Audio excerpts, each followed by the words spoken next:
Good evening, everyone, and welcome. My name is Jennifer Duchesne, and I'm the Director of Member Experience here at the Ontario Pharmacists Association.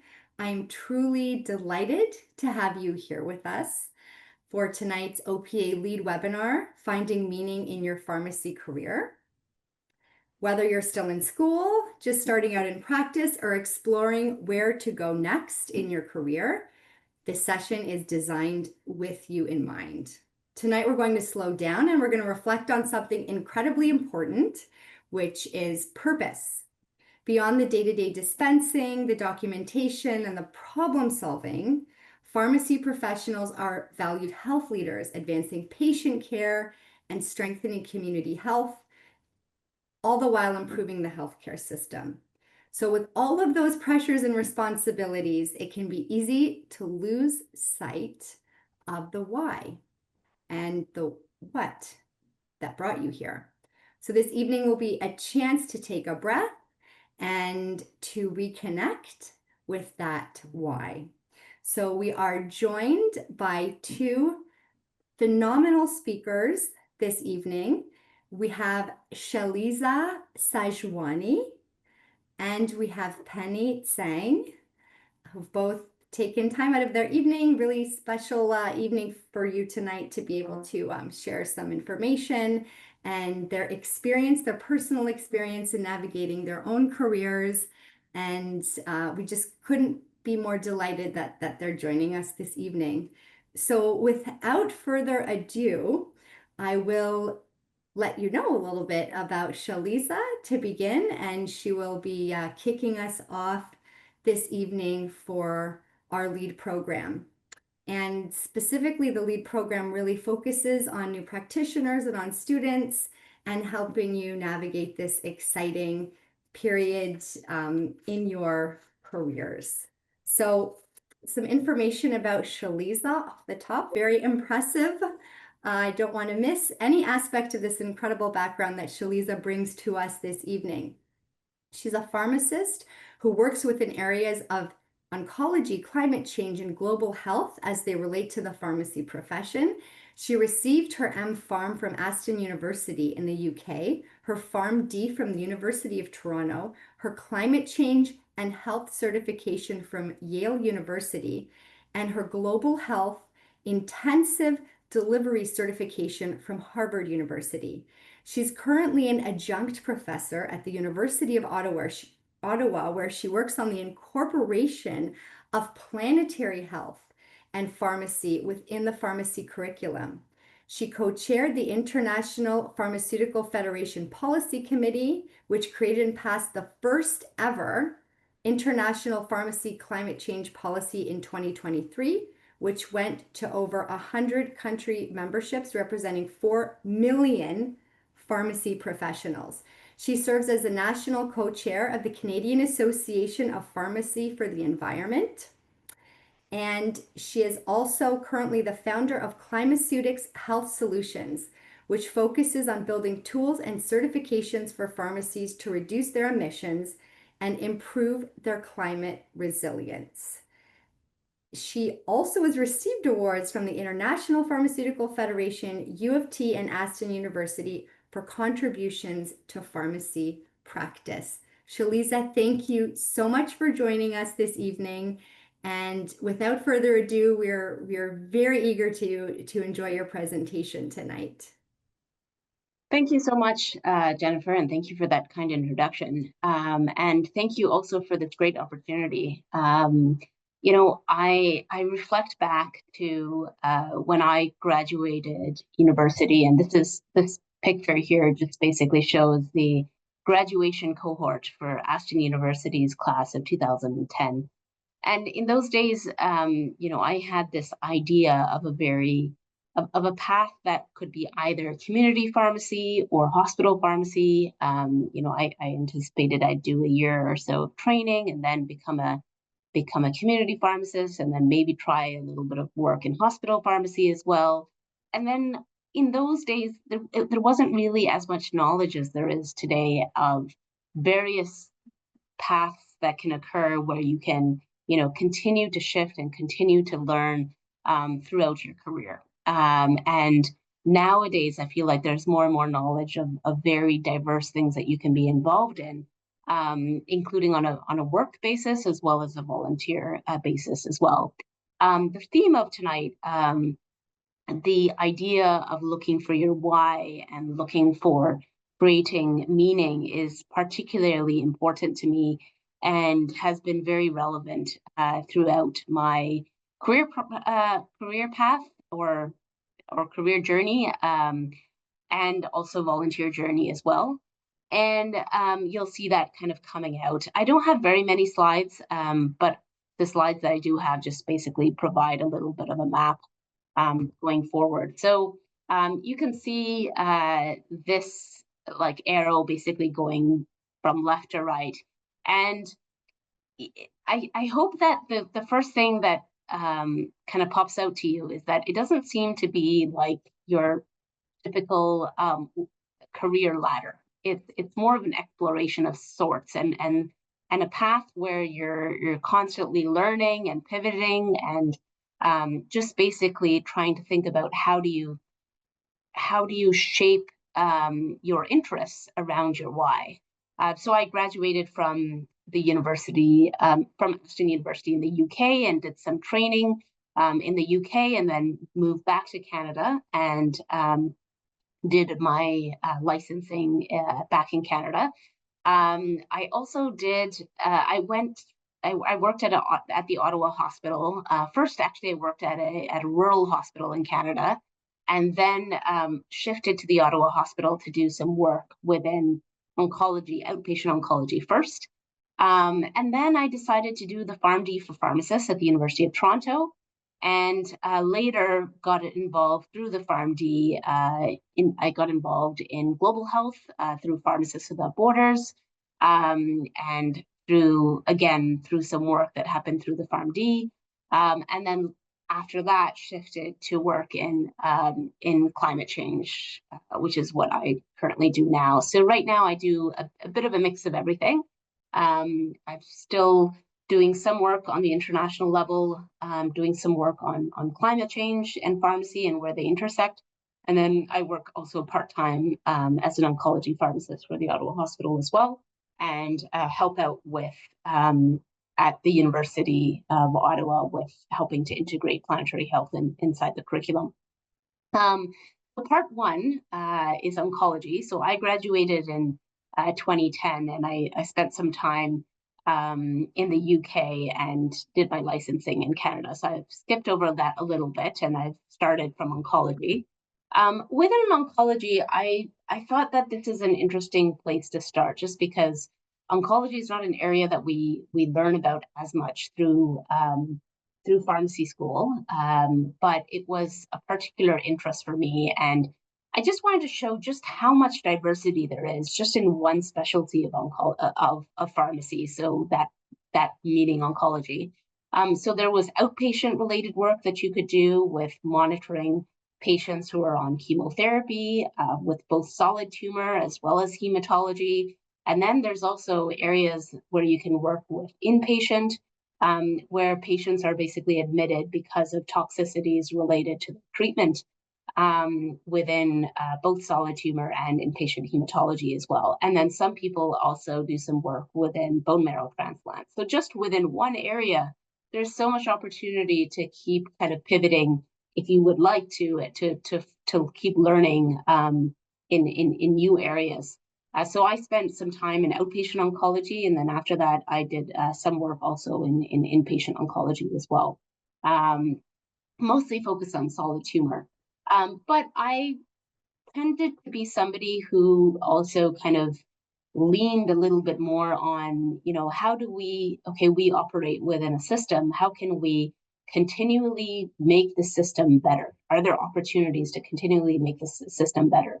And I bring this up because for me, this was something that was very closely related to my why, or the where the what and the why basically intersect, as to, okay, we're operating in a system right now, and it's a really difficult system to work in, but are there opportunities to continuously improve the system? So there were a few things that I got involved in, which were some examples of research projects where I noticed an unusual toxicity on the ward and then decided to partner to do some research projects, helping to build training for rural satellites, helping to look at process development for areas where there was unexpected EMR outages. So how could you build processes around that? And all of these things basically overlapped with using skills of creativity, of teamwork, of long-term thinking, bringing people together to look at building long-term change. And one theme that particularly carried through in those early days was this idea of being very comfortable with the unknown and just constantly very interested in this idea of continuous learning and continuous humility of, okay, well, there are things that we don't know. How can we learn, and how can we basically come together to make things better? One area in particular that was really important to me was equity, even in those times. And I was particularly interested in the patient's perspective, and what were we thinking about in terms of what were we missing in terms of patient access to medications? What I didn't realize when I was in outpatient oncology in particular is that I also had a mass growing in me too. And I went from going from speaking to the person in the chair as an outpatient oncology pharmacist to in 2018, at the age of 30, actually being diagnosed with cancer myself. And I went through 6 cycles of chemotherapy, of treatment that I knew at the side effects at the back of my hand, because I had counseled so many patients on this treatment. And I went from talking to the person in the chair to being in the chair within a matter of a few weeks. And when you go through something like this at an earlier age, you start thinking back to your value systems as to, well, what is really important to you? What do you want to have contributed to within your life? What is for me, I had always thought when I was younger, the idea of a successful life as a checklist, as a milestone checklist. But later on, this idea of a successful life became a life lived according to my value systems. And that became more and more important as time went on. Luckily, I went into remission. Most people with ovarian cancer don't. They're diagnosed late, and unfortunately, they end up passing away from the disease. But I was extraordinarily lucky to be diagnosed early, and I went into remission, and now I'm past 5 years in remission. So I'm very grateful to be where I'm at. The other kind of side effect that happened here is that I ended up being a lot less scared of failure. While in university, in my entry to practice degree, I would be very scared of all of these very intimidating preceptors and professors and exams, and very anxious. And I became a lot less scared of failure while going through treatment, because what could go wrong was more like my idea of success was more kind of reframed around my value systems. But I was also, something that also really influenced my experience during cancer was that only a year previously, I had started to do some work within global health, so within my PharmD for Pharmacists program. And this actually started in 2017 during a global health rotation during the program. I was already an oncology pharmacist by then, and this was about a year prior to my cancer diagnosis. And my focus within Uganda, which was the site, like it was northern Uganda, and the University of Toronto, which is where I was doing this PharmD for Pharmacists program, had a partnership with this hospital in northern Uganda. And my project, because I was already an oncology pharmacist, as part of my rotation, was to help build the oncology pharmacy program at that site. So really helped to build protocols to help reduce vomiting for pediatric cancer patients and reduce some overdoses. I won't get into the details, but certain things that really impacted me was this idea of really shooting down this idea of being a savior.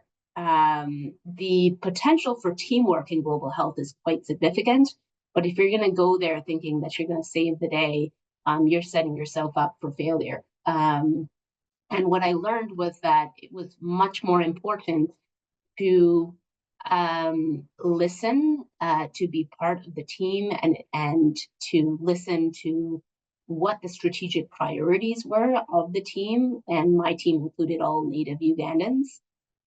Listen to what they were expressing of what their needs were, what their strategic priorities were, what their challenges were, and basically work with them as partners. So I went to Uganda in 2017 and then again in 2018, and I came back 3 months before my diagnosis. Only a month before my diagnosis, I'd already started getting involved in Pharmacists Without Borders in 2018 virtually, and I had been appointed a month prior to my diagnosis as the co-president of Pharmacists Without Borders Canada. And again, when my diagnosis came, I had stopped my work, and Pharmacists Without Borders was volunteer work. And I was almost going to resign from Pharmacists Without Borders, and my mom convinced me to say that, like, this is volunteer work, and this will keep you going during treatment. And it actually did. I was very much involved in helping to help build virtual missions, for example, during the COVID-19 pandemic, and helping to build some infrastructure within Pharmacists Without Borders. One thing that really kept me going is this idea of building community. So, looking at through the global health environment. So thinking about community both from a mission perspective, but also from a board member perspective. Helping to build committees, et cetera, et cetera. So this again goes really back to one's why.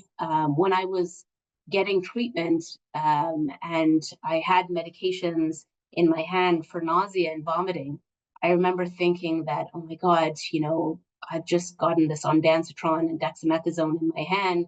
And we had advocated so much to be able to get ondansetron and dexamethasone prior to chemotherapy, incorporated in the protocols in Uganda. And here it was a full cycle moment where I was now getting ondansetron and dexamethasone for my own chemotherapy as well.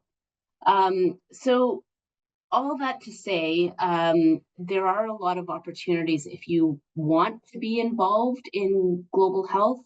There are more entry points now than there used to be through organizations like Pharmacists Without Borders, Doctors Without Borders, which is a totally different organization, academia. There's opportunities through the International Pharmaceutical Federation, which actually has their Congress in Montreal next year. So that's an interesting one to look into. And there's more opportunities now within training as well, more than there used to be. Funding is always an issue with global health.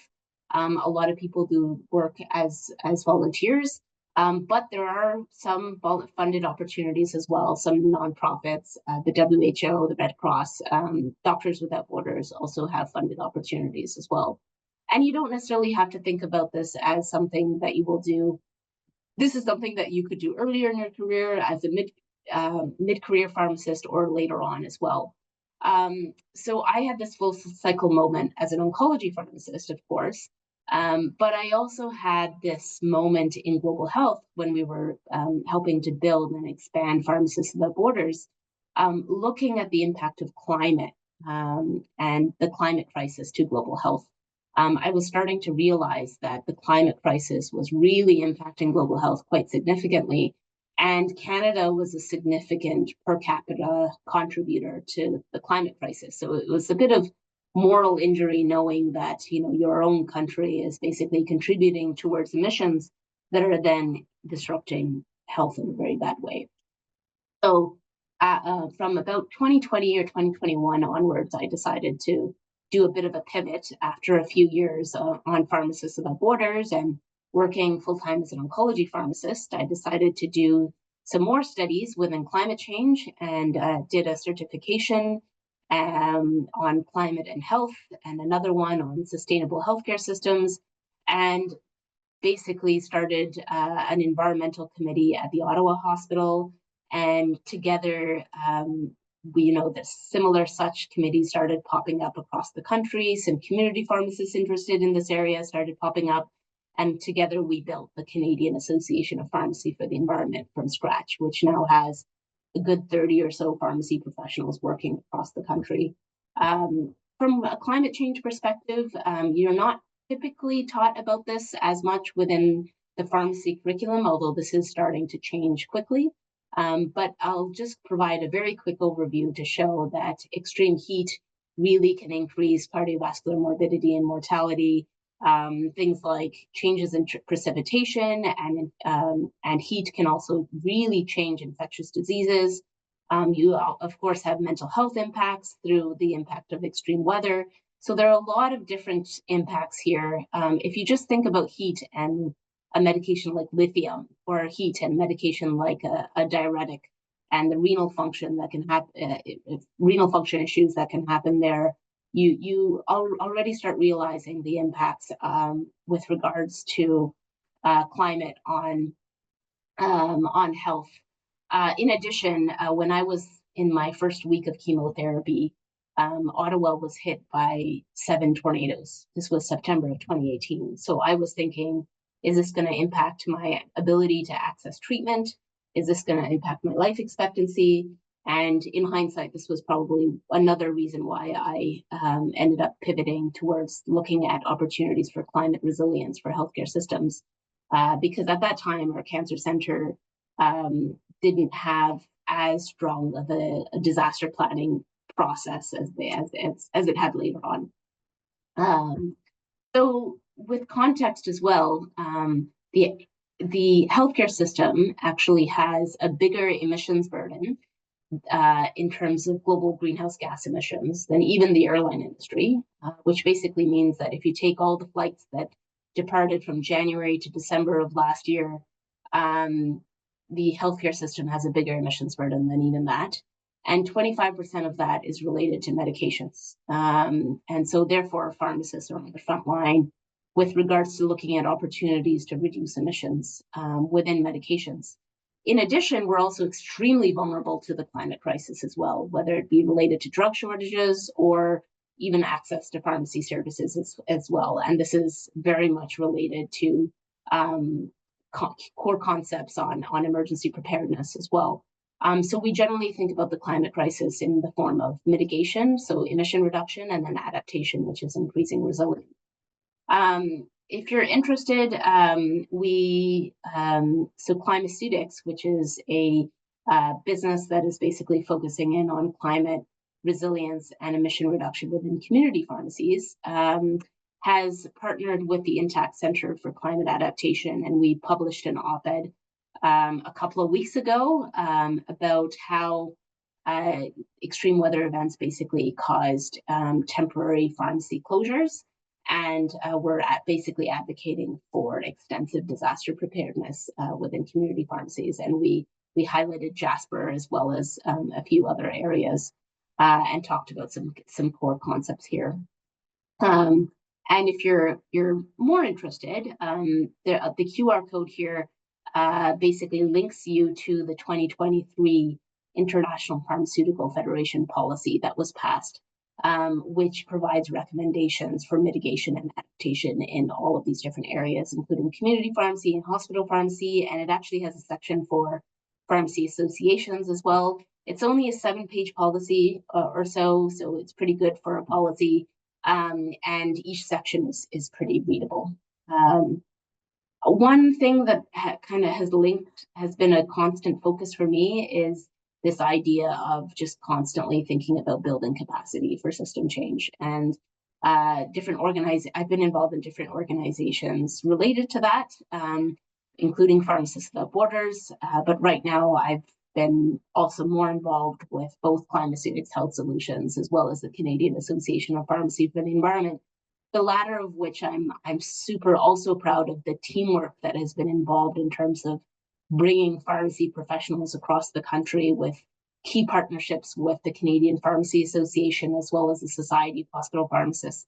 I've learned through helping to build capacity within organizations that you can really achieve a lot if you're partnering with another group as an institution, because then you create another space at the table for advocacy and for for collaboration. A really good example of this is recently, we were invited, the Canadian Association of Pharmacy for the Environment was invited to have representation for Accreditation Canada's Climate Action Advisory Committee, which provides recommendations on accreditation standards for hospitals across the country. And we had provided a lot of input on pharmacy-specific standards related to environmental sustainability.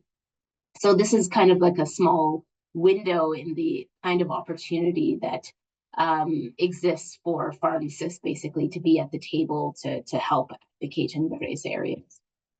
So right now, what do I do? When people ask me what's my job, I kind of get a little bit confused because I do a bunch of different things, and this is why I think that this idea of creating one's own path is really cool.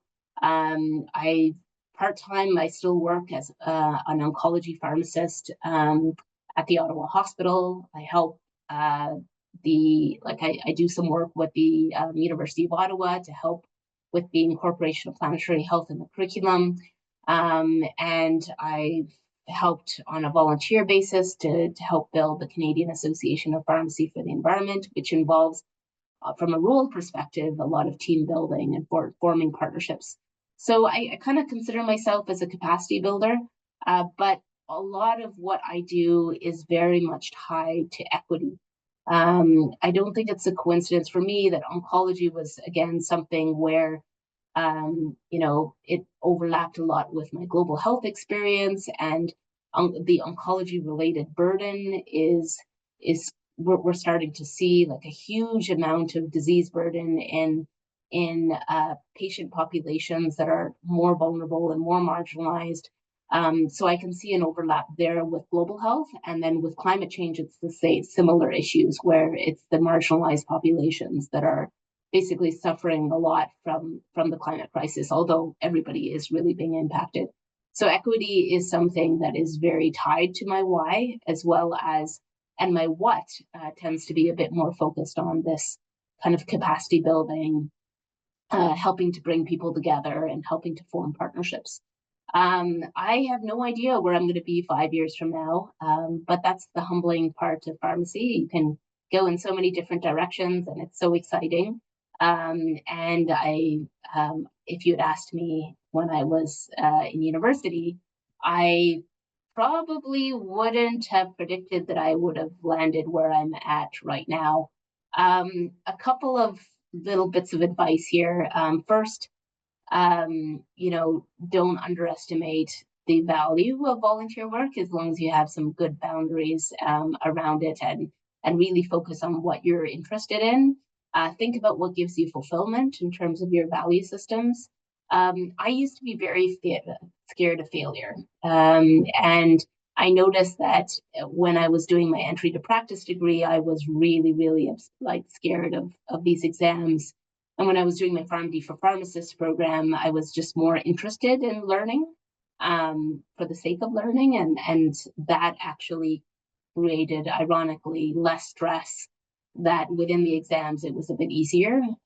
So just thinking about progress rather than perfection, I think was really important for me. Imposter syndrome has been a big thing for me throughout my 15 years of being a pharmacist, because, we're starting to see it happen more with women of color as well, with young people. But I've realized that it's dangerous if you let your imposter syndrome prevent you from applying for opportunities, because then what happens is that those the opportunity is then not taken or not explored. And particularly with an advocacy, I mean, who then is at the table, right? Like, just making sure that your imposter syndrome does not prevent you from applying to key initiatives is really, really important. And then finally, just the basics of building habits, including around self-care. For me, particularly around the climate crisis and my cancer diagnosis, had been really, really important. And surrounding yourself with people who really believe in you, and who are who you also support as well, is really important as well. So again, thank you so much for this opportunity, and I hope that wasn't too confusing with the zigzagging back and forth. And I look forward to talking discussing further with regards to questions. Thank you so much, Shaliza. That was just so touching, and so many different experiences within your journey and all the different directions and the the things that kind of came your way that you had to navigate, um, and how you discovered your path, and you're still discovering your path. I really love what you said, just that creating one's own path is very cool, and that's what you're doing now. And um, I love that because I think when you're looking to find meaning, sometimes the instinct is to just think I have to do something important. I have to put myself on the map. I have to get noticed. That will validate me. You talk about imposter syndrome, so you kind of just start to look at what's the quickest route to do that? Is it to get something published or to do something really noticeable? And you talked about ticking off a list. So let me just get something quickly done that will um, accomplish that, right? And that in and of itself, you mentioned anxiety as well. That's quite anxiety provoking. So this idea that you're sharing with everyone tonight about looking at it as a cool journey, and you talked about all the different twists and turns along your own path. Really, really touching and really inspirational. I'm so grateful that you shared all of that and you were so open with all of us tonight. So I have a few questions that I had prepared because just looking at your background and your experience. And then I certainly invite anyone who's joining us. We've got a lovely group here with us this evening, so I'm monitoring the chat and the Q&A here as well. So I welcome you to share any questions here with Shaliza along the way. So I'll get us started with a couple of the questions that I had. And one of the first ones is really around how do you maintain your passion during demanding times? And I'm looking really at respiratory season because I know for pharmacy professionals this is upon us. And sometimes would you get that burnout, and even though you head into a season with a lot of passion and you feel inspired and good to go, but then it gets demanding and it kind of becomes a grind. How do you navigate those demanding times and keep your passion and your focus and your motivation? Yeah, that's a really difficult question. And like, I think it comes down to first, where are the places where I can put some boundaries in place in terms of, okay, is there a protected time that I can have for my exercise or basically I have to schedule my coffee time. And there's half an hour per day that is my coffee time, and there's it's literally my just grounding time and spiritual time, basically my time of presence. And that for me is very it's a time that is basically a check-in, and it's a bit more refreshing. At the same time, being kind of gentle on yourself as well, I think also really helps. Like, pharmacists, we are part of a wider system that is being stretched. And system issues can be mistaken for individual issues in the sense that you can feel like you're failing, but actually there is a wider system problem at play as well. So I think the trick is first looking at where you have agency and where you have agency, incorporating those times for self-care, the exercise, the supports, the time with family, all of that. And second, acknowledging and being very, having a lot of grace for yourself, that you're a human being and you're basically doing the best that you can. The third I would say is, again, just like coming together with people. I feel like I'm a bit of an ambivert, so I'm like half extroverted, half introverted, and I do find that we are in a society that's quite individualistic, and we can get insulated really quickly, and then that can actually affect our we can actually get more overwhelmed that way as well. So finding opportunities for community sometimes really helps, because you can feel like, okay, I'm going through this together, like with others as well, and therefore it's not all on me specifically. I found that particularly helpful with my climate and global health work in particular, because it can feel like the system issues can feel so overwhelming that when you feel like you're going through it with a team, it's a little bit better. But then also having that protected time for solitude as well at the same time, I think is important. So yeah, a little bit multifactorial. Mm-hmm, mm-hmm. I think that's really what, especially in today's like the demands that we're all facing on a daily basis. I love the idea of even a 30-minute, your coffee is your protected time. It's your sacred time, whether it's your morning cup of coffee or something that you're making time for later in the afternoon, to just carve that out. Because I think one of the one of the pressures that we place on ourselves is, as you mentioned, is you want to exercise. That's a good thing Yeah. to do for your health and well-being, but your instinct is, I'm going to, get involved in an exercise program, and I'm going to run a 10K, or I want to do a half marathon, and which is all very cool. But then instead of taking that as your pressure release valve, you've now added a whole other layer of pressure, because Yep. now on Yep. top of, right, like you're, Yep. Absolutely. I think that's really, really critical. I'd gotten to a point in my cancer treatment where I wasn't able to maintain the same level, of course, of exercise, like the same stamina as I had before.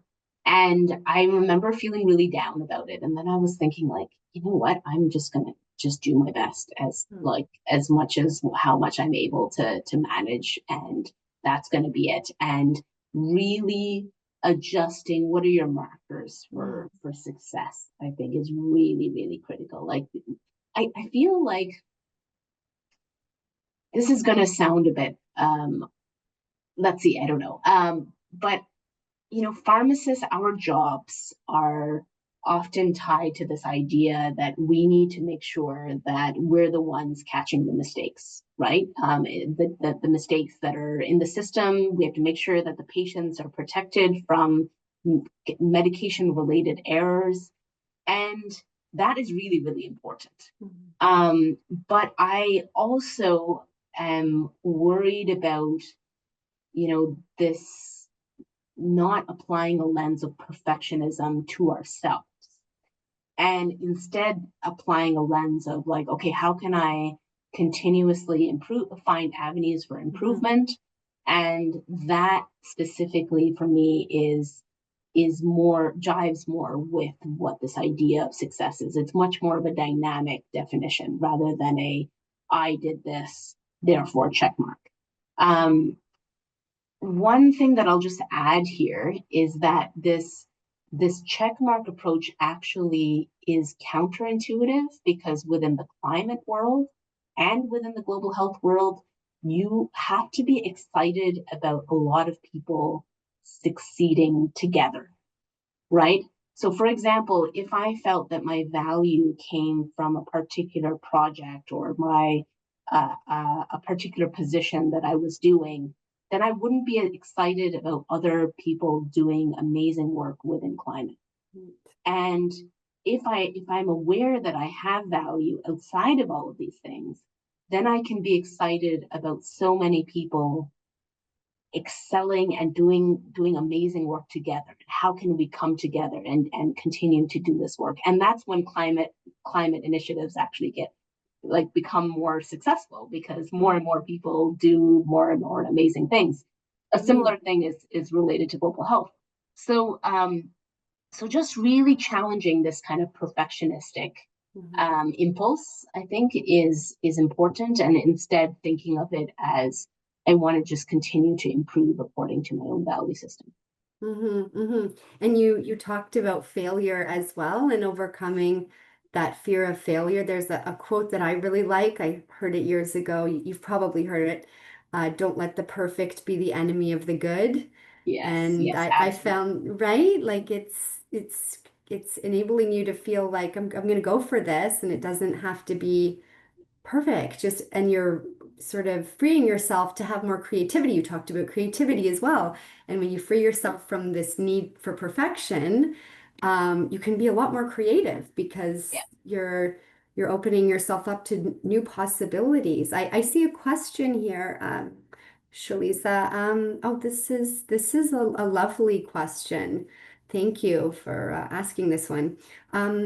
This person is asking, as a new pharmacist myself, I wonder how and when would be the right time to switch careers within pharmacy.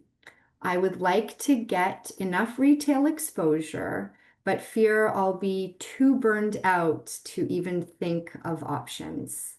It's a great question. Yeah, I feel like that answer is different for each individual, according to um, what your own individual kind of comfort is. The one the one factor that I'd encourage you just to think about is, um, try not to get to a point, trying to continuously learn, I think, is a good thing to consider. If you are in retail, and if you spend a lot of more time in retail, making sure that you're in an environment that's conducive, if you can, to continuous learning is important, because then you can continuously pivot, and there's a lot of really great learning. We'll learn from Penny, which I had a chance to look at her background as well, of really cool stuff that can be done within a retail setting as well. I switched pretty early. I ended up kind of going into hospital after a couple of years of community pharmacy, but it was more just related to something that I was curious about, rather than a thought that for my career I had to specifically do this. So I know this is kind of a non-answer. Um, Trying to go into areas where you like that burnout is always a risk. So if you're able to try to find employers that are, unfortunately, again, this comes back to system issues, and the whole environment is a really tricky one right now, and I won't get into that. But if there are opportunities to try to find positions where you're given that flexibility a little bit more for continuous learning, for practicing your clinical skills, that's always great. And just continuously learning and continuously pivoting. Is there, for example, looking at diabetes education? Are there opportunities to add additional skill sets, and then pivoting at a time that works best for you? There's no one good time Mhm. that I would say is like the best. For me, as you can see, according to my kind of my trajectory, it has not been a very linear trajectory, and it's been more of a jungle gym rather than a ladder. Um, and I hope that that kind of answers your question somewhat. I think Penny might be able to answer it in a little bit more detail because she has more of a retail experience. Thank you. That was a great question and a great answer. Yes, and Penny will be walking us through her experience and her background shortly as well. So I wanted to ask, you talked a lot, Shaliza, about some of your personal skills. And I know this question comes up a fair bit in pharmacy around soft skills. Like there's this idea around you're science oriented, and so like we need to focus on like soft skills. I noticed this when I begin working in the profession. And I wanted to have a conversation with you about what soft skills that you have found the most important in finding fulfillment and enjoying the work that you do, and appreciating that those soft skills, of course, may be different for everyone. But what are some of the ones that you found maybe even surprisingly? So you talked about compassion and humility and being humble. And it sounded like some of those kind of emerged like as part of some of the experience that you had encountered. So I'm really interested in this because I feel like sometimes pharmacy professionals get a bad rap that, okay, time to work on soft skills. And I've always found that an Yeah. interesting conversation. Yeah, so I always like to joke that soft skills are actually hard skills in the sense that like they're becoming more and more important. And this term of soft skills obviously emerged way beyond the like pharmacy profession specifically, but they're becoming more and more important in terms of looking at system change in particular, but even with regards to interacting with individual patients as well. I would say for me, the there's two that I can think of that have been the most critical. The first has been this wider understanding that sometimes knowledge gaps can lead to empathy gaps, which so sometimes if you're able to be humble enough to learn more about different people's experiences, you will be more like lived experiences. You'll be more able to meet them where they're at, and either from like a professional patient relationship perspective, or even just interacting with people who are very, very different from you.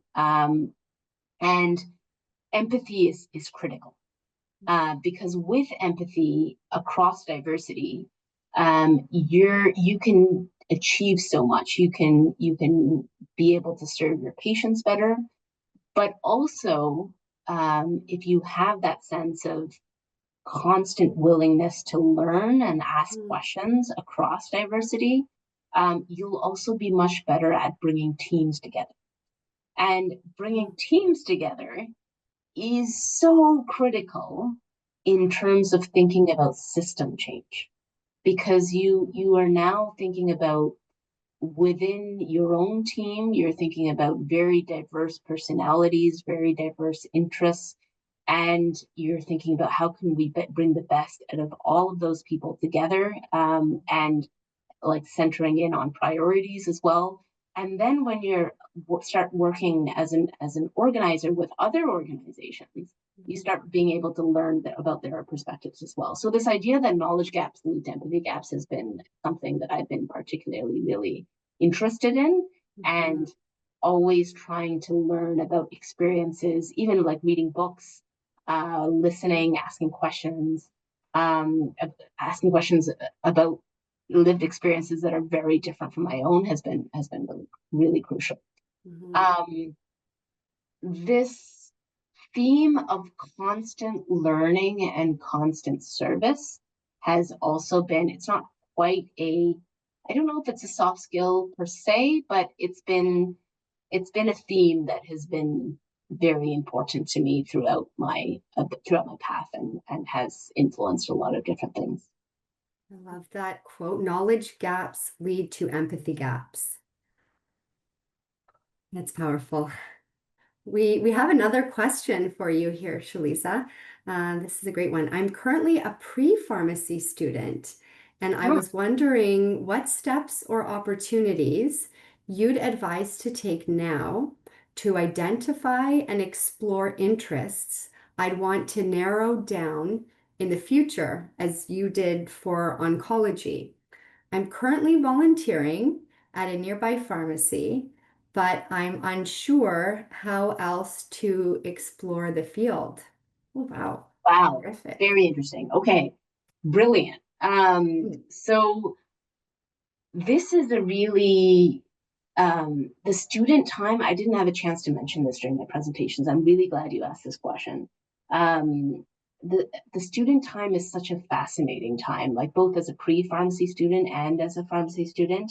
You can get involved in so many different like clubs and societies that are offered by your university as well. Sometimes different boards, like different nonprofit boards also offer various student-related volunteering opportunities as well. So really good examples. Pharmacists the Borders, has different opportunities for student volunteers. So does the Canadian Association of Pharmacy for the Environment.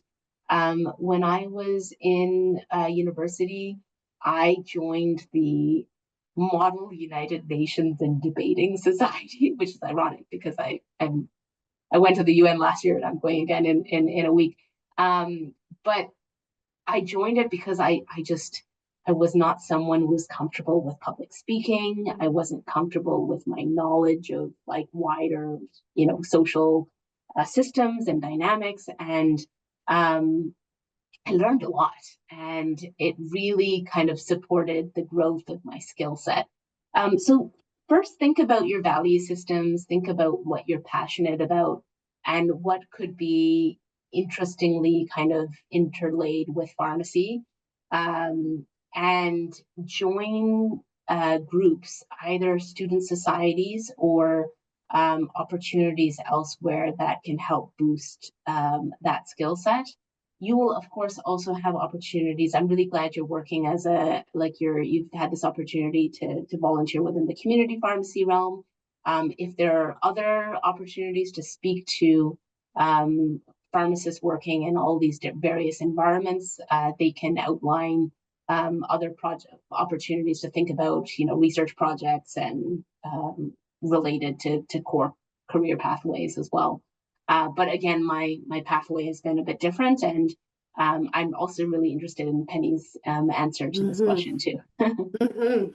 Oh, well, thank you. Thanks for the question and thanks for the answer, Shaliza. We'll maybe turn it over to Penny now. That's actually an excellent segue. So, Penny, if you'd like to pop on screen here, that would be wonderful. I've got both of those. Hello. I've got both of those questions teed up for you too. So, I'll be very interested, and I'm sure everyone will be very interested to hear your perspective on both of those. So, thanks so much for joining us. I wanted to share with everyone your bio and your background off the top so everyone can see your perspective and your experience. So, Penny graduated from the Faculty of Pharmacy, University of Toronto. After graduation, she worked as a community pharmacist. Her pharmacy experience extends widely, including registration advisor at the Ontario College of Pharmacists, drug information pharmacist at DIRC at the Ontario Pharmacists Association, to panel member writing exam questions for the Pharmacy Examination Board of Canada. She taught communication skills at the IPG program at U of T and was their mentorship coordinator. Currently, she keeps busy as a pharmacy manager at Shoppers Drug Mart and as a clinical instructor at the Leslie Dan Faculty of Pharmacy U of T. Penny is a certified diabetes educator, a clinical assessor for injection training at OPA, and the chairperson for the Metropolitan Toronto Pharmacists Association. Welcome, Penny. Thanks again for joining us this evening. Thank you, Jennifer, for that kind of introduction.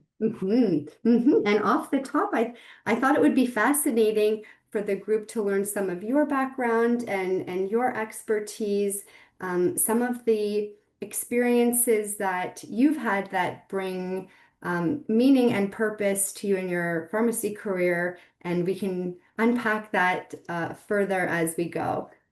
Okay, thank you for that. Well, Mhm. if we're talking about pharmacy careers and how mine evolved, for example, I did graduate. Soon after graduation, I went right into retail pharmacy, which is very common for most people to do. They do hospital or pharmacy or retail. That was the kind of options that we had way back when, and so this is what I landed in, and I started right off the bat being in community pharmacy and doing things like taking on students in there, what we called studentship and internship, those kinds of programs that were happening from the college at that time. And then from there, I got an opportunity to go to become a registration advisor at the college.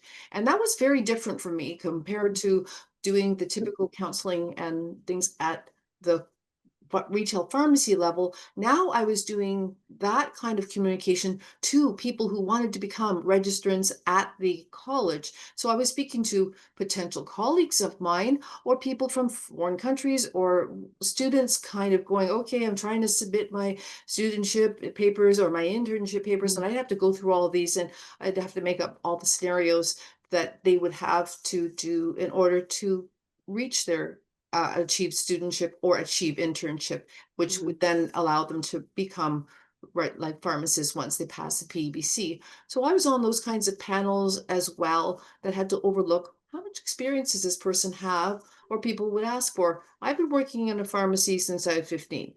Do I really have to do 16 Wow. weeks of studentship? Really?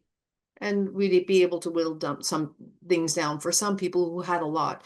But you Mm, know, there was always a unique opportunity there. So I got to see the world of a pharmacist from a different perspective, mhm, sitting on the chair of being at the college, and the college is protecting patients, the public first. So that was a mhm, bit different for me. mhm, And then I got an opportunity from that. Colleges, everything will always change, no matter what is happening and meaning. The world of pharmacy has been changing and evolving in many different ways. mhm, Registration, what came up for me was the pharmacy technicians were becoming mhm, registered. So because of that, they needed a pharmacy tech registrant as opposed to a pharmacist registration advisor. They wanted a tech registration advisor. And so because of that, they didn't really need one of my services as much, but then I got an opportunity to work at drug information, which was different for me because again, that was speaking right to pharmacists. So these are not people asking random questions to me. mhm, This is the pharmacists don't know the answer. Let's call Dirk. What mhm, is the answer? It's been out of the fridge for this many hours. Can I still keep it? You know, those kinds of questions. Or what can I give if they were on vancomycin in the hospital? Now they can't take that anymore because they can't get it. What's the next thing that they should be getting? mhm, Like that. So again, it was mhm, very different speaking to pharmacists. And I also got to be on the telehealth line, which was a part of Telehealth Ontario. That's where people would call in to speak to a nurse, first of all, who kind of says, well, that's a pharmacist call. No, that's an exterminator call. Though I did get one of mhm. those exterminator calls because someone did ask me, how do we get snakes off the lawn? Oh, my goodness. We did have to document that.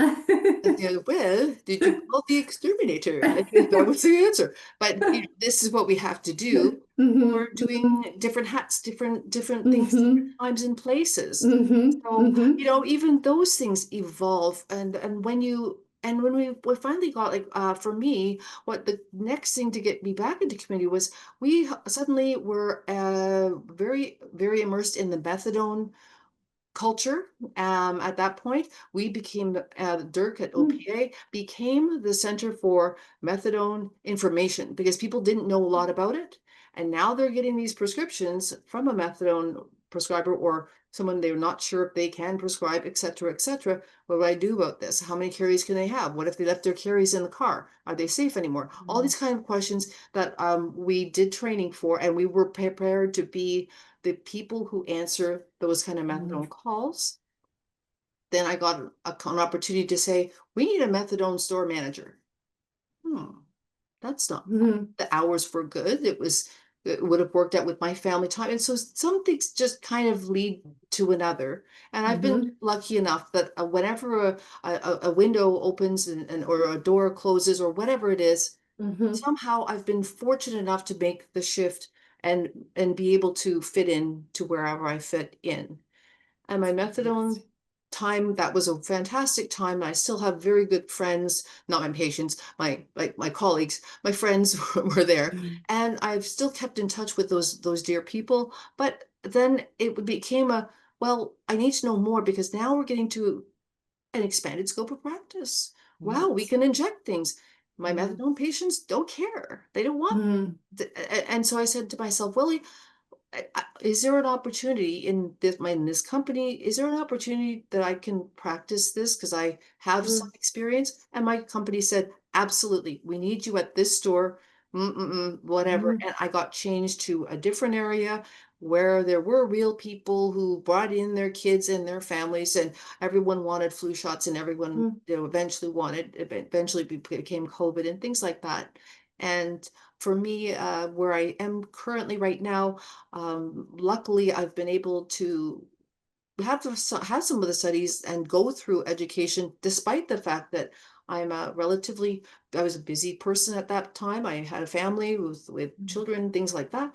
But I was still able to luckily get through that certified diabetes education course that you need to pass in order to be called a CDE. Everyone, all the pharmacy young people out there, I'm sure you do know about diabetes. Yes, you can talk about diabetes. You can talk without being a CDE. Maybe I do know a little bit more, and if it has to be about insulin titration and dosing, or how food affects and whatever they want to speak about a diabetes, I have more, and that's possibly why they like to speak to me. So at my store I'm currently at, though there are 4 pharmacies who are at my store, often I do find that my diabetes patients kind of keep asking though, but when's Penny in? And they ask probably because they believe that I know what I know. And not that you wouldn't know, but if you want to become a CDE, certainly then it's a great thing to try to do. And yeah, and it keeps you accountable. And so I have just been very lucky throughout my whole career. I'm still doing it right now. And I have just renewed, I've just repassed my licensure, yay, because you have to redo it every 5 years. I'm letting you know now. But that's the way it happens. And they make you rewrite it, or you show them your logbook of all the people you've been teaching and what you've been teaching, et cetera, et cetera. But it's a good system to be accountable for, and to prove that yes, you are doing and you know what you know. So, That's really interesting. I love what you said just at the end there about being lucky, because I think and it sounds like your journey, you took opportunities, you took some chances, and when doors opened, you mentioned you were ready to take the leap. And that that is, it takes courage to do it, and sometimes it takes instinct, or either even going against what your instinct may be. Your instinct may say, in your case, having a young family, your instinct may say you don't have time for this, you can't possibly take this on. So um some of that, self, like pushing yourself even out of your comfort zone, knowing when to do that, when to take the leap. It's really interesting. And I wondered if you could talk a little bit more about that particular piece, because it's about knowing when there is an opportunity, identifying an opportunity, creating an opportunity, capitalizing on something that's there. You talked about programs being created and you kind of being in the right place at the right time. Is it partially luck, do you believe, and partially just willing to take the risk, or making the right connections? There's a networking side of it. I'd love to hear more about that piece, because it sounds very interesting the way you've had to navigate some of those decisions along the way in your journey. Certainly it has been, and I think Hmm. it has a little bit to do, luck has something definitely to do with, but you do have to have an interest in something before that presents. You never would have applied to the job that's opening up at the college for Hmm. registration advisor. I saw it Hmm. as a posting because that's how I said, oh, I can do that. I can do that. Oh yeah, I can do that. I Hmm. have okay. Okay. This might be a posting that I should apply for. And if things are Hmm. challenging at the pharmacy where I'm working at, maybe this is the time that's telling me, Hmm. Okay, time to let this chapter close and apply for it. But I didn't close my chapter until I knew I had something else to go to. So when I left my old employer, I was leaving on actually very good terms. I'm saying, I've been given this opportunity that I kind of Hmm. really can't pass up because I don't know if I'll ever get it again. Not that I Hmm. never get a retail job again, not that, but it's just what are the chances? Like, so I kind of said to my employer at that time, if this does not work out, would you still consider taking me back as a potential employee somewhere else in the company? And my regional supervisor said to me, absolutely. Like we're really sad to hear you go, but Hmm. we get it. You're Hmm. needed somewhere else and you have those skills, and if they want you, then that's fine with us. We absolutely would take you back in a heartbeat, like something Hmm. like that. So I was given a bit of assurance in that respect. That's And actually, yeah, yeah. Oh, sorry. One of the questions that I wanted to draw out a little bit is, um, when you think back to those early years as you're doing now, the question that I had was, what helped you feel confident and supported? And it sounds like some of that was kind of having conversations, being communicative. But I'd love to hear more about that as well. What helped you feel confident and supported as you were making these decisions? well, okay. So being able to be confident and supported at the same time. Confidence comes from it's a personal feeling of how much confidence you have. So whether it's you think you know what you know and you're called pharmacist because you said so on your jacket. Oh, I'm Hmm. a pharmacist. Oh, well then, whether you have the confidence to be able to do that job, for example, at that time, and whether you're doing it well, it can be a bit of your own self judgment. You Hmm. also may hear it from other people, and that what I think it comes to mind is like one of the most a saying that I heard from someone is that people and in general patients will forget what you've said. People will forget no matter what. Hmm. You spent time counseling these people, they will forget what you said. What they will not forget is how you made them feel. Oh, wow. So I often got that kind of affirmation from Hmm. people to say, you're the only person who's asked me that question. It was a simple, Hmm. here's your refill. How are you doing with your depression? Is it getting any Hmm. better? Hmm. And people would say, no one has ever asked me that. I've been coming Wow. here for years, picking up my same medication, and no one's ever asked except for when they tell me it's a different brand. So it looks Hmm. the same. The pill looks the same. It's the same strength. It's just a different manufacturer. That's the only time people would say. And I said, and I'd be a bit shocked to say, "Oh, I'm sorry that you haven't had a better experience. I'm just asking because we care as a pharmacist. With this is Hmm. part of our job, and I hope you're feeling better." And she Hmm. said, "Just because of that, just because you've asked me, I'm feeling better right now." And Wow, that's so that's what I think with the fortunate thing that we have as pharmacists as being the last healthcare provider that probably touches a patient before they go home and pop a pill in their mouth. It may hmm. not be their doctor that they call back and go, whatever. And we hope it's not Dr. Google that they look it up on. Oh, yes. And we get to be the resource of sorting out Dr. Google and like the real medicine world that we have. And my girlfriend has a fantastic mug. Do not confuse your Google research with my pharmacy degree, That's great. right? Yeah. And I'm Yeah. sure all the young pharmacists are going, oh yeah, Yes. yeah. They asked me about that. You're gonna get that. Does she bring that to work, or is that If only a I mug have that one, she can oh, my drink from at girlfriend home? has one, and she just That's great. like put it up and goes, look what I got. I said, you can That's buy one. great. But We'll that's have to source some of those and find yeah, where. exactly. It's such a great book, but it's so true, It's because true. you are going to be the ones that they come to first and go, Mm-hmm. well, I Googled this and they said I should kind of be on that. I Mm-hmm. don't know why my doctor gave me this instead. And we have to, not without judging a patient, figure out for them what is the truth, what is better, or is it for us to make that pharmaceutical opinion and say, you know what? Doctor, there is other therapies that the patient could be on. Mm-hmm. They've never been on this. Would this be a reasonable start because of whatever allergy she's on Mm-hmm. or what experience she's had in the past back in her home country? Mm-hmm. Mm-hmm. It's not unreasonable to ask. And Yes, we're of course. empowered to do that now. Yeah. So those are the Yeah. kinds of things that we, I think, are fortunate as pharmacists and even young pharmacists who are newly graduated have just as much empowerment as the older pharmacists, and even older pharmacists may not be as empowered as you younger people because Mm-hmm. you've had a different education than we did. My education was only 4 years of pharmacy school, period. I got in right after high school. Oh Oh my my gosh. goodness. Yeah, that I'm that old. Yeah.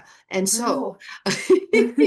but no, but that's what it is. Mm-hmm. You evolve as the profession evolves, and if you take an interest in what is going on, what are we now we're allowed to prescribe for? What can we actually recommend to the doctors that this patient needs this? And a Mm-hmm. doctor just has to click check mark, okay, give it.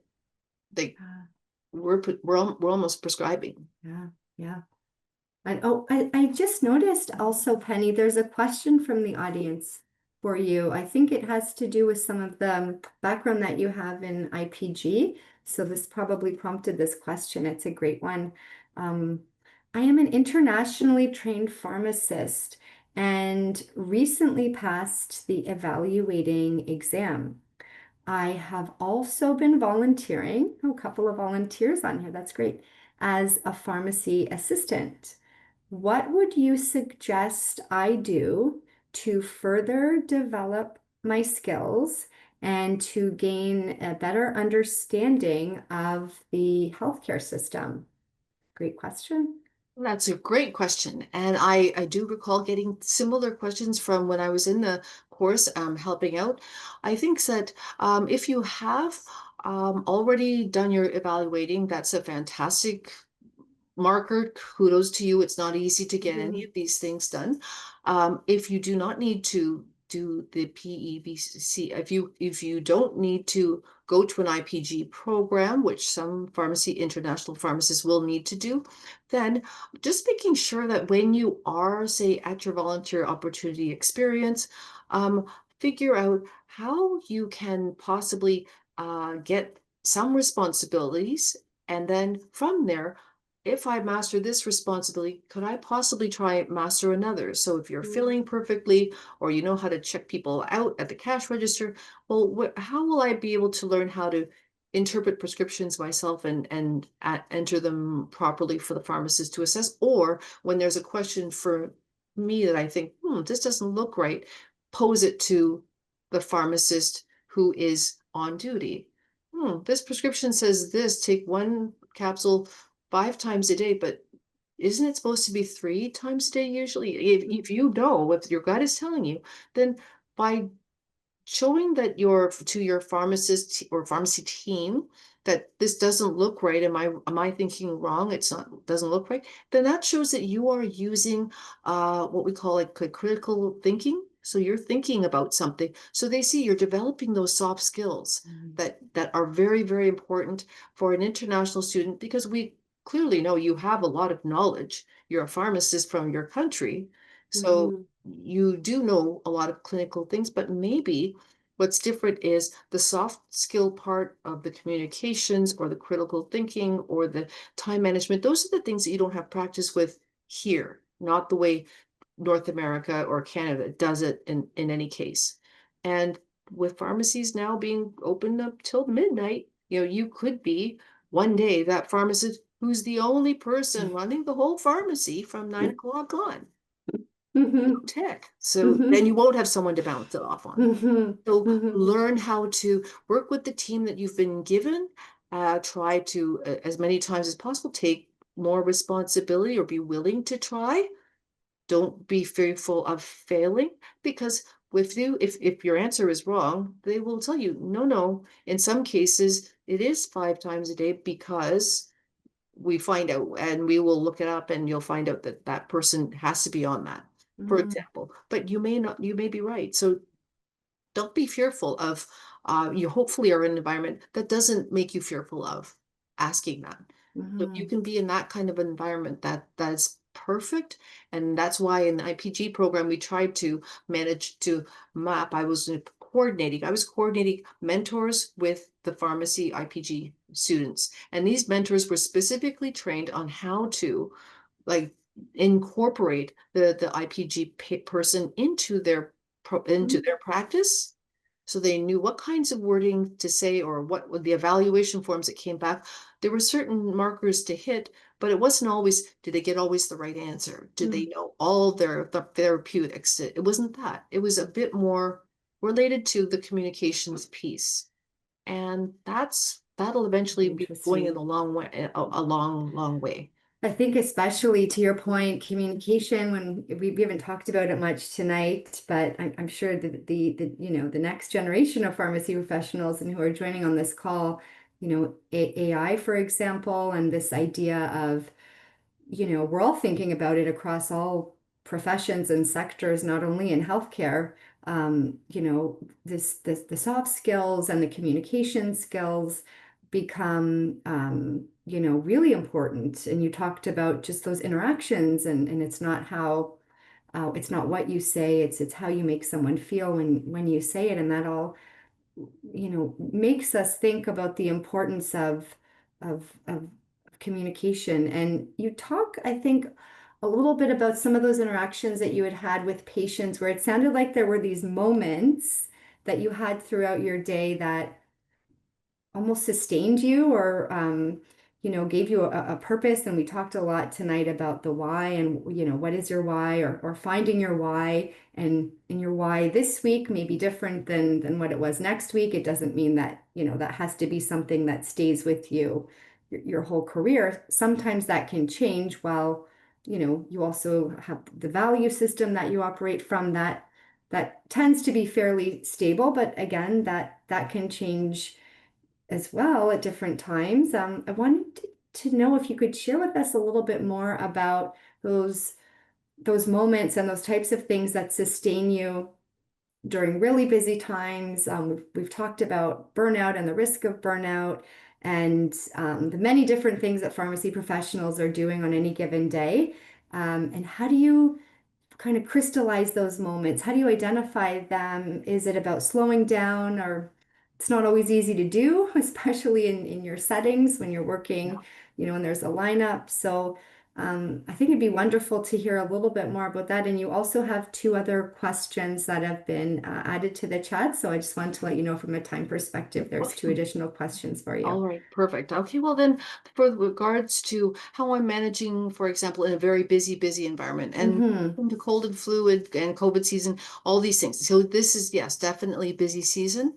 What I've been managing to do so far is to make sure that I have a team that knows what to do about helping out in certain parts of the injecting part. I'm the only person that's able to do an injection, as a pharmacist, but I have technical staff who know how to do all that billing and like processing and finding the name. So I'm not looking on a chart to find someone's name. So it's trying to be as smooth and fluid as possible. And because we do take walk-ins at our store, we get people to fill things out, then bring them back to that lady not to me, don't give it to me, no, give it to that lady, and she will gladly take care of you. And as soon as we're ready, we'll give you a call. And so we can keep things running as smoothly as possible. Yes, so there are times when you have to take a little break. Absolutely. And if we do have to take a break, I don't really take a lot of breaks in my store when I'm running around. But if there is a time, then the pharmacy team has learned to be able to say, oh, the pharmacist has just needed to go for a washroom break. She'll be right back in 15 minutes. And they know how to navigate that. So people aren't angry going, where is this? I need this now. But they've been able to navigate that way. Hopefully you will have that kind of team when you are wherever you are working. And if not, do not be afraid to help with that system issue and suggest to, "Hey, we're really busy here. Would it be reasonable would it be okay do you mind if I come in for those extra Saturday hours if that's something that you're able to do? offer offer your services whenever you can, because this is a chance, especially in a young career, or you're almost finishing pharmacy school, for example. This is the time that you have to actually be in a pharmacy, to actually practice pharmacy stuff. Not saying that you're signing your name on it and your license is on the line, not necessarily, no, but it's a time where you can learn, and you may learn more on a weekend because there's maybe less staff, so you are the one, or you might actually see different people, like rather than the same people you see every Monday to Friday. Oh, completely different people that acted completely different way. Oh, so this is what she meant by now you get it. So it's just for an opportunity, whatever chance you get, maybe go for it. Or here, like just as Shaliza said, she's had so many opportunities to grab opportunities to say, talking to pharmacists about borders, maybe I could do that. And if you hear something that drops in your mailbox, in your email, whatever it is, think of something before you hit the delete button and kind of go, never thought about that. How could I fit that in? How would that work? And that might be an opportunity for you, especially as a young person who's almost at the finish line, almost got that pharmacy degree. You're now a pharmacist. Well, before you get that may be your time to try to get, if you can. Yeah, and to your point, maybe it's about finding a way to negotiate. Maybe if the requirement is, and I know you've both talked about that this evening, it may require 10 hours a week and maybe you can only do 2. And so you don't have to click delete. You can have a conversation and negotiate, hey, you know what, I'd love to do this, but is there an option to scale it to my availability right now? So I think talking about communication and feeling the opportunity to, openly communicate and try to negotiate opportunities within, what's in the realm of the possible. It may not always fit exactly into your day-to-day, the way that it's kind of set up, but that doesn't mean that you can't find options to navigate and negotiate different ways to do it. So yeah, there was a comment here actually, Penny. Oh, I highly recommend IPG at U of T as one of the recent grads. Yeah, the program helped me navigate my journey with more clarity. Oh, that's great. Would you like to kind of touch on that comment, Penny, and how the program helps to navigate with clarity? Okay, well, I think the reason why it helps navigate with clarity is because it is almost the way they initially had set up the program. One course is specifically called Communication in Pharmacy, like the language of patient counseling. That's exactly what I help teach. And so then you're not only, many of you coming from a foreign country, learning English as your second language and or third or fourth language, whichever you have, and having to pass the TOEFL or MeLab or prove that you've got enough functional English that yes, you are fluent enough to be called fluent enough to come, then the language of patient counseling deals specifically with that soft skill of, you've got a sick patient in front of you. How are you going to deal with that? Like, how are you going to communicate with that patient? or an angry patient, and we put patients in front of you just like a good practice actually for your tests, your oral test for your PEBC. That's what's going to happen when they give you those little lab kit scenarios of a patient coming in. It's going to be just like your PEBC. So one, it prepares you for that. And two, it's going to make sure you have all the clinical kind of informational skills that you should have from your training back home. Sometimes people's trainings are not exactly the same, or the degrees that we have are not exactly, but this is going to help you to be more online with what a University of Toronto or even now a University of Waterloo student would be coming out with. And so I heard it was almost like taking all of third year pharmacy courses in 16 weeks, like a very short time. Like you have to, I know you're sitting there and having to concentrate, and hopefully it's just like renewal or reminder of what you already know, but for some people it isn't. So if it's not, it's that, I didn't know I had to know this part. We didn't do this back in my country. We never talk about that. Oh, and so this is maybe that helpful part that hopefully this person did find. And we hope we found him a mentor, or him or her a mentor who agreed to take them on in their pharmacy, let them get the practice in their store, knowing that these are IPG students, not a third year or fourth year pharmacy U of T student, which is a different level of expectation. So this is how we're hoping that whole IPG program would work out, because we want these graduates from other countries to actually graduate and do what they were trained to do here. For sure. Yeah.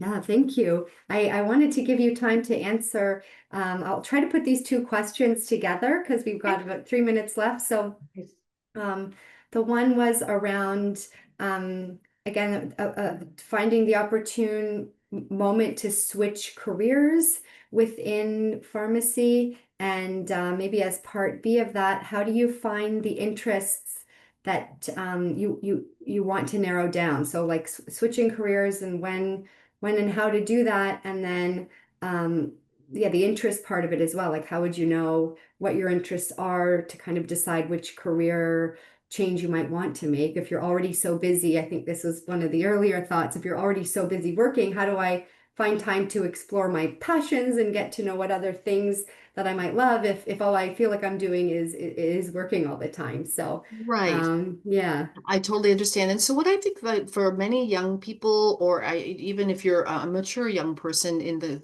field of pharmacy, is seeing what kind of opportunities you get to go to. Like sometimes you're going to be invited to attend a webinar like this, for example, and they're going to say, oh, and then we would love to have someone who's a new candidate for becoming a pharmacist, because we want to hear what their input would be. Maybe you're going to hear that and go, wait, that's me.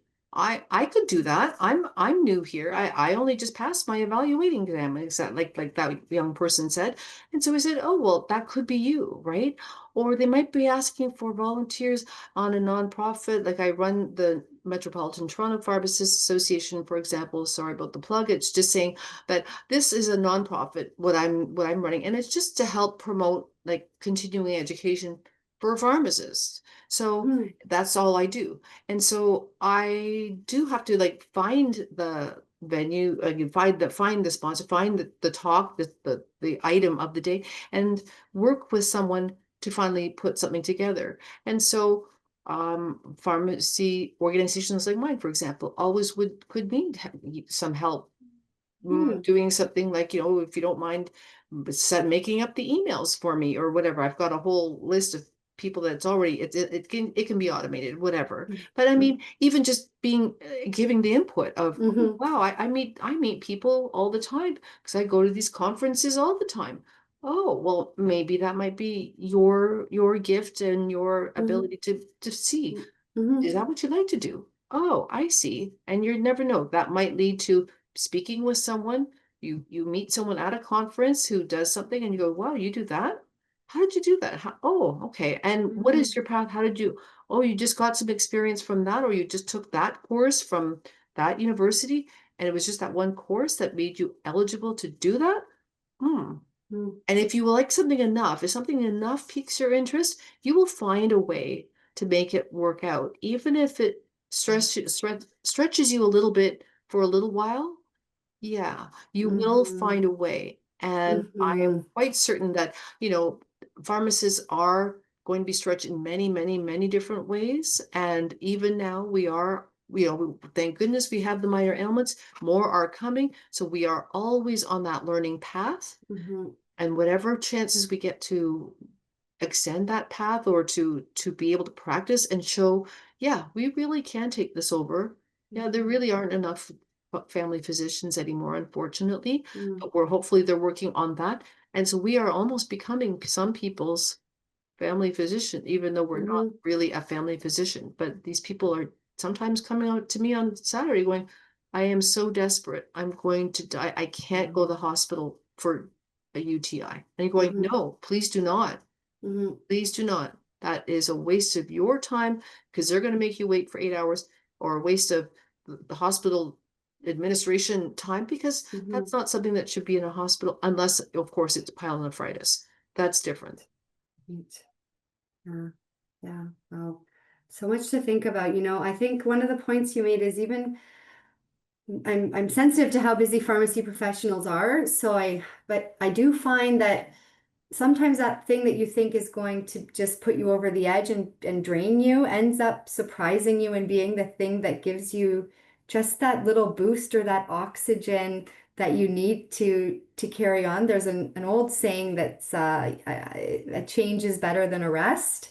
I find it holds true at times just to switch gears a little bit, and then you come back to, the primary task that you're working on, and you can feel a little more refreshed and some clarity and some perspective. So that's an excellent set of points, Penny. Thank you. Thank you so much. And thank you, Shalisa.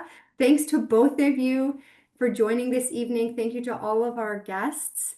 We are just so thrilled that you took the time out of your day. This was a really inspirational session for me personally. I hope that you felt the same way. We were very fortunate to have these two experts joining us tonight. So thank you again. This webinar will be available to watch as many times as you would like. It's going to be recorded. So that's another wonderful thing for us this evening. And I wish you all a lovely night. And thank you again so much for joining, and hope to see you again very soon. Absolutely. Thank you so for much. joining. Take care. Good Thanks, luck on your everyone. PVCs. Woohoo. Yes, good luck. Good luck, everybody.